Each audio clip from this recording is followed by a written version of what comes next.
आहेत अगदी थोड्या मताने त्यांचा पराभव खाली कॅमेरामॅन जरा खाली बसा स्टील वाले थोडे खाली बसा भोयरजी यांचा प्रवेश होतोय त्यांच्या सोबत अकोला जिल्हाध्यक्ष नितीन बाबूराव नानोटे यांना विनंती करतो की त्यांनी व्यासपीठावर यावं गोपाळ अध्यक्ष आदिवासी कर्मचारी संघटना प्रमोद राठोड या सगळ्यांना विनंती करतो की त्यांनी व्यासपीठावर यावं आणि आदरणीय प्रदेशाध्यक्ष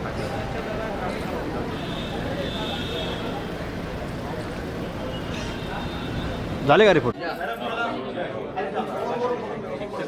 गोविंद गडंबे तालुका अध्यक्ष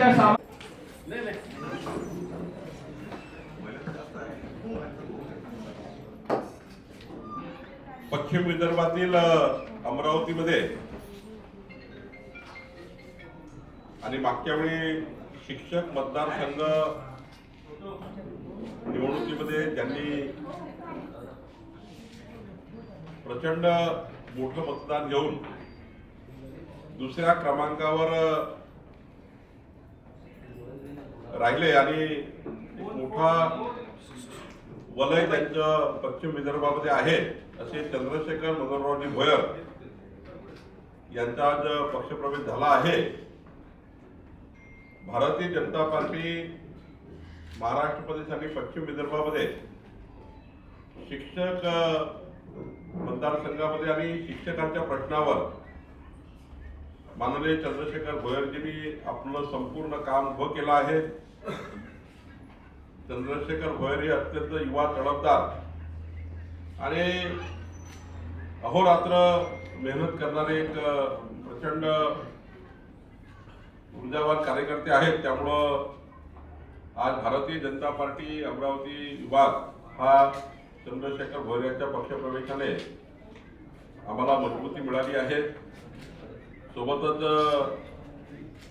आमचे अकोला जिल्ह्याचे अध्यक्ष ये शिक्षक देखिए, हमारी सरकार का कल का बजट, ये बजट सभी समाजों के लिए, सभी वर्गों के लिए, सामाजिक न्याय के लिए, आदिवासी समाज के लिए, 18 पगड़ जातियों के लिए, ऐसा कोई व्यक्ति नहीं जिनके लिए बजट में समाधान नहीं किया गया। और साथ साथ में तो आदिवासी और सामाजिक न्याय में तो बड़ी बढ़ोतरी सरकार ने की। ये सरकार ने सबसे बड़ा फैसला किया बजट में कि आने वाले 5 साल इस साल भी किसानों के खेत के बिजली के जो पंप है, 45 लाख किसानों के पास पंप होते हैं जो बिजली के लिए इरिगेशन होता है, वो पैसे सरकार ने माफ कर दिए, एक पैसा भी लोगों से नहीं लेंगे। हमारे लाडली बहना के लिए जो प्रावधान है वो प्रावधान पूरा किया। हाँ, ये बात सही है कि हम 2100 रुपये करने वाले हैं, लेकिन 2100 रुपये करने के लिए जो जो व्यवस्थाएं खड़ी करनी है वो सरकार कर रही है। हमने जो मैनिफेस्टो दिया है वो हमारे सरकार के लिए 5 साल का बंधनकारक है। कोई भी सरकार जब आती है वो 5 साल के लिए आती है और हम जो कहते हैं वो 5 साल के लिए कहते हैं। तो हमने लाडली बहना को जो जबान दी है, किसानों को जबान दी है, किसानों को फ्री बिजली की जबान दी है वो पूरी की है। अब कर्ज माफी की जबान भी पूरी करेंगे, आगे लाडली बहना की 2100 की जबान भी हम पूरी करेंगे। जो जो भारतीय जनता पार्टी की सरकार ने, देवेंद्र जी ने संकल्प पत्र दिया है, हमारी महायुति की सरकार, एकनाथ शिंदे और अजित पवार जी की सरकार ने जो जो संकल्प किया है वो संकल्प हम पूरा करेंगे। हम दावे के साथ कह सकते हैं कि अगले 5 सालों में एक भी ऐसा कोई संकल्प नहीं बचेगा जो हमने किया है। हम पूरा संकल्प और पूरा बजट उसके लिए देंगे। ये पहला बजट है सरकार का और सरकार के 5 बजट बाकी है। निश्चित रूप से हमारी सरकार पूरी तरह से हमारे महाराष्ट्र की 14 करोड़ जनता के लिए काम करेगी।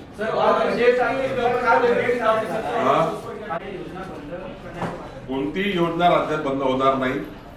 माननीय देवेंद्रजींनी आपल्याला एक नाही 4 वेळा सांगितलं आहे। सरकार म्हणून मी सांगतोय, देवेंद्र फडणवीसचं सरकार, आमचं सरकार कुठलीही योजना बंद करणार नाही।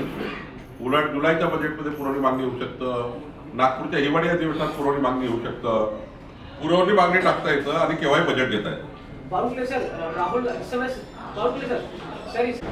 हरडी सर, आज मी भारतीय जनता पक्षाचा खूप खूप आभारी आहे। आज मला पक्षाने काम करण्याची संधी आज उपलब्ध करून दिली। मी माननीय या राज्याचे मुख्यमंत्री आदरणीय देवेंद्रजी फडणवीस यांचा पण खूप खूप आभारी आहे की त्यांनी वेळ आम्हाला दिला आणि मला काम करण्याची संधी दिली. त्याचबरोबर मी चंद्रशेखरजी बावनकुळे यांचे विशेष आभार मानतो की त्यांनी सुद्धा फार पुढाकार घेऊन मला प्रवेश देण्याबाबत कार्य केले. तसेच कार्याध्यक्ष रवींद्रजी चव्हाण साहेब व सर्वात माझ्यासाठी ज्यांनी पुढाकार घेतला त्यामध्ये माननीय माजी मंत्री संजयजी फुटे साहेब, माजी मंत्री श्री प्रवीणजी फुटे साहेब, माननीय आमदार यावलकर साहेब, माननीय आमदार प्रवीणजी तायडे, माननीय आमदार केवलरामजी काळे, माननीय आमदार राजेशजी वानखेडे, माननीय आमदार प्रतापदादा अडसड, त्यानंतर माननीय आमदार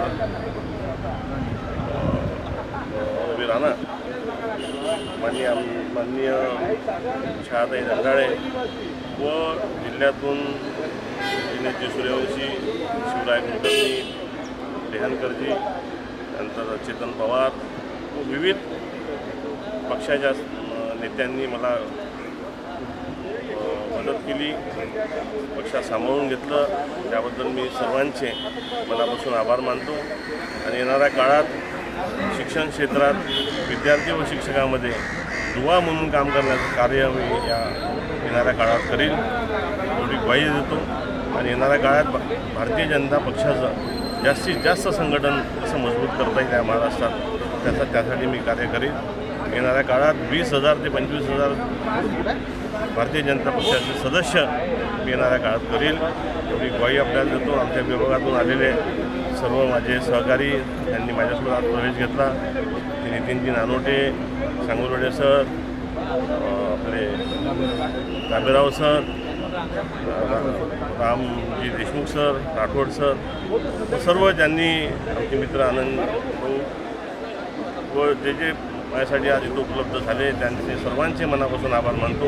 येणाऱ्या काळात सर्वांना सोबत घेऊन शिक्षण क्षेत्रातील हा भ्रष्टाचार व शिक्षण क्षेत्रातील जे दुर्गंधी फैलली आहे, खास तर अमरावती विभागात म्हणजे पैसे दिल्याशिवाय कुठलेही काम होत. म्हणजे हा जो आमदार आहे हा पैठणीच्या भरोशावर निवडून आले आणि यामुळे एवढा मोठ्या प्रमाणात भ्रष्टाचार वाढलेला आहे की अमरावती प्रत्येक विभागात, प्रत्येक जिल्हा, प्रत्येक शिक्षण अधिकारी कार्यालयात रेड बोर्ड लागले आहे. म्हणजे फाईल जर इन्व्हर्ट करायची असेल तरीसुद्धा 500 रुपये घेतले आहे. त्यामुळे हे कुठंतरी भ्रष्टाचार मोडून काढायचा आहे. सामान्य शिक्षक व विद्यार्थ्यांना न्याय भेटला पाहिजे, शिक्षण व्यवस्था सुधारली पाहिजे. यासाठी मी भारतीय जनता पक्षाच्या वतीनं प्रामाणिकपणे काम करील हे अभिवचन आजच्या दिवशी देतो आणि सर्वांचे मनापासून आभार मानून थांबतो. धन्यवाद. भारतीय जनता पार्टीचा विजय असो. भारत